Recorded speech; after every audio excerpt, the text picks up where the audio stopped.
Massarelos, a modest neighborhood in the city of Porto, Portugal, has raised generations of footballers who eventually rose to fame. Among them was a small boy with fiery eyes and legs that never seemed to tire. His name was Diogo José Teixeira da Silva, known to the world as the fierce and simple name, Diogo Jota. Jota's childhood wasn't a fairy tale. His family lived humbly, with hard-working parents doing everything they could to raise two sons. Their small house sat nestled in a narrow alley where the sound of balls hitting walls and children's laughter was the neighborhood's daily music. Jota's love for football didn't begin with dreams of glory, it was pure joy, a way to express himself. Every afternoon after school, Jota would run outside to play in the streets with neighborhood kids, barefoot, dribbling, passing, and shooting as if the world only consisted of him and the ball. Cracked walls served as goals, trash bins and bricks marked the pitch. He needed no fancy gear or coaches, only passion. Jota's father, Joaquim, often watched from their second-floor balcony. He didn't know how far football would take his son, but he saw how much it made the boy come alive. His mother, Cristina, worried more. She hoped her son would study hard and find a stable job. But every time she saw his eyes light up talking about Ronaldo or Deco, she softened. Jota was a decent student, but his mind was always on the pitch. His teachers noticed it, and while they reminded him to focus, they couldn't help but admire his discipline and passion. When Jota turned 9, his father brought him to a local football academy. For the first time, Jota stepped onto a real field, with lines and goal nets. He transformed instantly, quick, agile, sharper than the other boys. Coach Mario Souza, who first scouted him, remembered, he wasn't big or powerful, but he had a natural instinct for scoring. The way he looked at the ball, it was like destiny. Souza urged Jota's parents to let him pursue football seriously. Initially hesitant, knowing how tough the journey would be, they finally agreed. If he can live his dream, why should we stop him? His mother said. So began Jota's disciplined journey: school in the morning, training in the afternoon, homework, early sleep. No parties, no distractions, only sweat and relentless effort. By age 14, he stood out among Porto's young talents. He was invited to trial at Paços de Ferreira's academy, a big leap for any aspiring footballer. The night before leaving for Paços, Jota couldn't sleep. He stood on the balcony, looking at the street where he had played for years. The breeze was soft, and the rooftops glowed in warm streetlight. He knew he'd miss this place, the birthplace of his dream. But he also knew dreams remain dreams unless you chase them. Clutching the worn-out football his dad had given him at age 6, he whispered, "I won't turn back. I'll play for this family. I'll go all the way." And so began a remarkable journey. At the Paços de Ferreira Academy, Jota entered a whole new world. Gone were the spontaneous street matches. Here, everything was structured: meal plans, routines, intense training schedules. While he lacked physical stature, Jota's tireless running and technical finesse made him stand out. By 15, he had earned a spot on Portugal's U17 national team. He scored regularly in youth competitions and caught the attention of the first-team coaches. At 17, he was invited to train with the senior squad, a daunting but thrilling step. Surrounded by older, experienced professionals, Jota had everything to prove.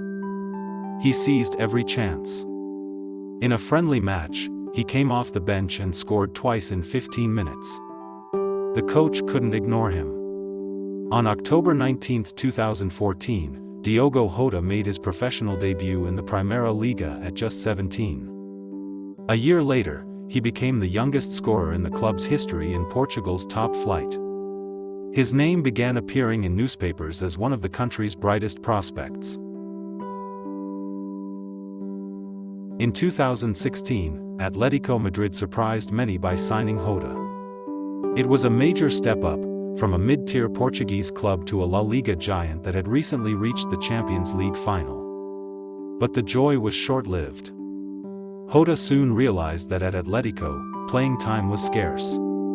Diego Simeone's defensive and rigid style didn't match Jota's creative, attacking flair. After a season without any official appearances, Jota was loaned to FC Porto. Back in Portugal, now with a top club, he finally got regular game time. Scoring 8 goals in 27 matches in the 2016-2017 season, he became a key part of Porto's attack. His speed, versatility, and fighting spirit made fans adore him. Then came another twist in the summer of 2017. Jota joined Wolverhampton Wanderers on loan from Atletico, reuniting with Portuguese manager Nuno Espirito Santo. It seemed like a step down, but turned out to be a launchpad. In the championship, Jota exploded with 17 goals, helping Wolves secure promotion to the Premier League. The club quickly signed him permanently. In the following seasons, he not only proved he belonged in the top flight but became the face of a Portuguese wave at Wolves. He formed a lethal partnership with Raul Jimenez, Ruben Neves, and João Moutinho. His hat-trick against Espanyol in the Europa League solidified his status as a rising star. Bigger clubs started to notice.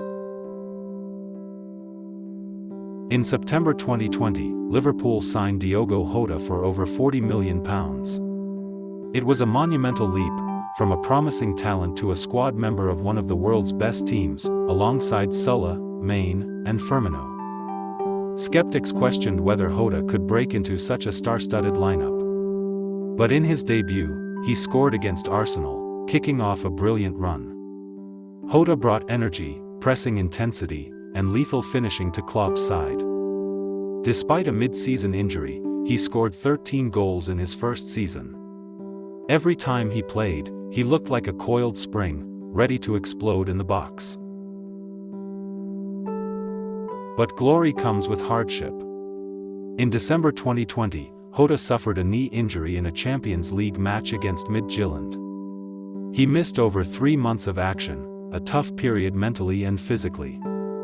Watching your team fight while you're powerless, that's the worst feeling, Jota said. He focused on rehab, nutrition, sleep, and mental strength. When he returned, he didn't skip a beat. Scoring almost immediately, Jota helped Liverpool secure crucial wins and qualify for the next Champions League.